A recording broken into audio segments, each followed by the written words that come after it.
খুবই দুঃখজনক। তবে যেটি আইনের কাছে চলে গেছে, আইন এটা প্রপার তদন্তের মাধ্যমে বলতে পারবে ঘটনা কী হয়েছে না হয়েছে। তার আগে কাদা ছোড়াছুড়ি না করে আইনের কাজটা সঠিকভাবে করার জন্য আমাদের ছেড়ে দেওয়া উচিত। হ্যাঁ, অনেক দিন পর সাকিব খানের সঙ্গে কাজ করা হলো। নবাব মন্ত্রী লাস্ট কাজ করেছিলাম, তারপরে প্রিন্স।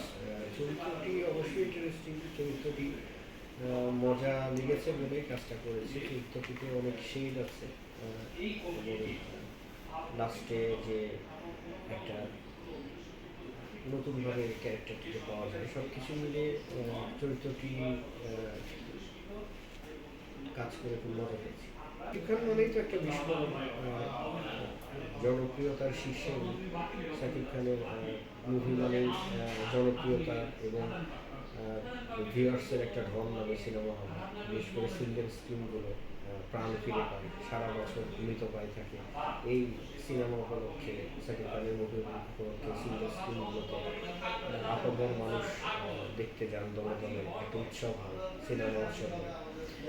আশা করছি প্রিন্স তার তার যে তার যে গল্প, তার যে কাঠামো, তাদের অ্যাক্টিং সব কিছু মিলিয়ে প্রিন্স এবার একটা বিস্ফোরণ করবে। আসলে ছোটোবেলা আর বড়োবেলার এই সময় ঈদের মধ্যে পার্থক্যতা একটাই, সেটা হচ্ছে দায়িত্ব। ছোটোবেলার ঈদে কোনো দায়িত্ববোধ ছিল না, এখন দায়িত্ববোধ হয়েছে। এখন আসলে ঈদটা আমি বাচ্চাদের চোখে দেখি, আনন্দগুলো যেটা আমি করেছিলাম, যে উচ্ছ্বাসগুলো ওদের মধ্যে দেখি, ওটার মাধ্যমে আমি ছোটোবেলায় ফিরে যাই। হ্যাঁ, প্রত্যেকটা মানুষেরই ছোটোবেলার ঈদ একটা আনন্দময় ঈদ। আমারও সেরকম একটা ঈদ ঘটতো, কারণ বাবা মা দুজনেই চাকরির সূত্রে বিভিন্ন ডিস্ট্রিক্টে থাকতেন। সেখান থেকে ঈদে যেতাম আমরা দাদা বাড়িতে ঈদ করতে। কখনো ঘন্টার পর ঘন্টা লেগে যেত ট্রেনে কিংবা বাসে, ট্রেন পাল্টাতে হতো দুবার কিংবা তিনবার। তারপরে এই যে দাদা বাড়িতে পৌঁছাচ্ছি, একসঙ্গে এখনো বলতে একটা ফ্যামিলি 50 জন, 60 জন, 70 জন নিয়ে ঈদ উৎসব।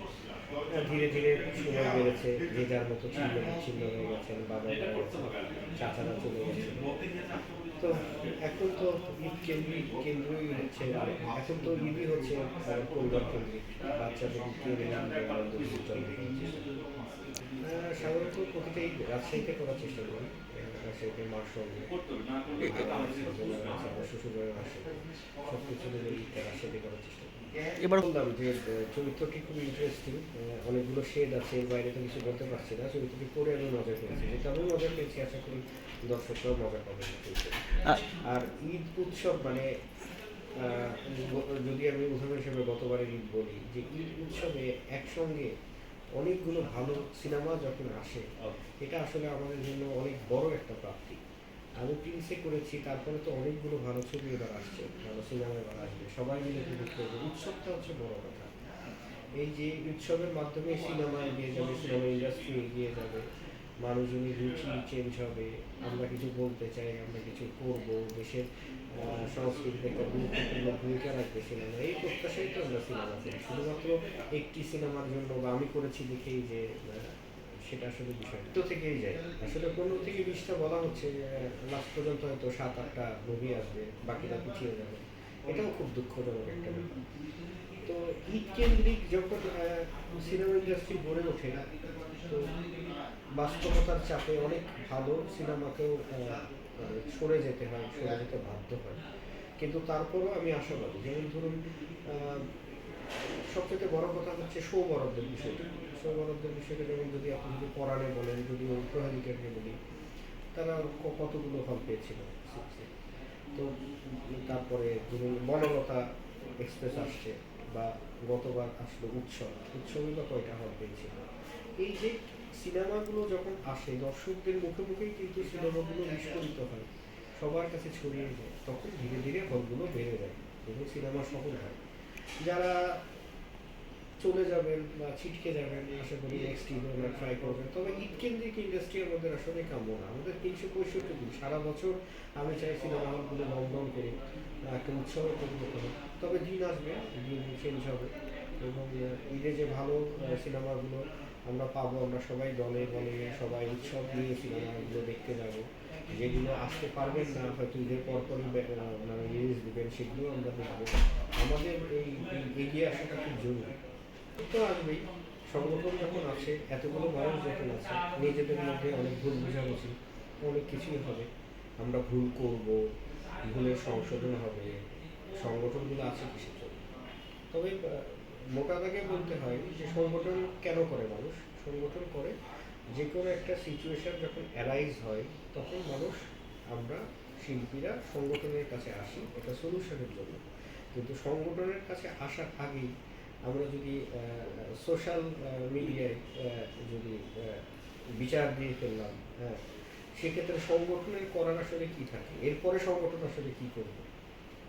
গোটা জাতির কাছে আমি বলে ফেললাম এই হয়েছে না হয়েছে সে, অথচ কিন্তু সংগঠনের মাধ্যমে খুব সুষ্ঠুভাবে, খুবই সুন্দরভাবে এবং এটি খুবই পরিচালিতভাবে একটি সমাধানে কিন্তু আসার সুযোগ সবসময় রয়েছে। আমাদের সেই সহ্য শক্তিটা নেই কেন? তবে কি আমরা ভাইরাল হতে চাই? তবে কি আমরা কি বলে সমাধান বা একটা জায়গায় যাওয়া আমাদের কি কোনো লক্ষ্য না? তো এই জায়গাগুলো আসলে আমাদের ভেবে দেখতে হবে। আমাদের মূল্যবোধের জায়গাগুলোকে আসলে আমাদের নিজেদের একটু ঠিকঠাক করা প্রয়োজন। সেক্ষেত্রে দ্রুত আমরা কাজ করছি, আমরা দ্রুতই একটা জায়গায় চলে আসবো। অলরেডি আমরা বিবৃতিও দিয়েছি যে আমাদের ইন্টারনাল যে বিষয়গুলো, যদি কোনো ইনসিডেন্ট ঘটেই যায়, ঘটতেই পারে, একটি পরিবারে নানা রকমের সমস্যা হতেই পারে, হতেই পারে, কারণ ৩৬৫ দিন কাজ হচ্ছে, কোনো কিছু হয়ে যেতেই পারে। কারোর জন্য এটা খারাপ হয়ে যেতে পারে, কেউ খারাপ করতে পারে, কারো খুব দুঃখও লাগতে পারে, কিন্তু সেই জায়গাগুলোতে সংগঠনের উপর বিশ্বাসটা থাকা জরুরি। অ্যাটলিস্ট দেখুন না সংগঠন কী করে। তো এই সংগঠনের বাইরে গেলে যেটা হয়, সমাজের উপর একটা বিরূপ ধারণা পড়ে।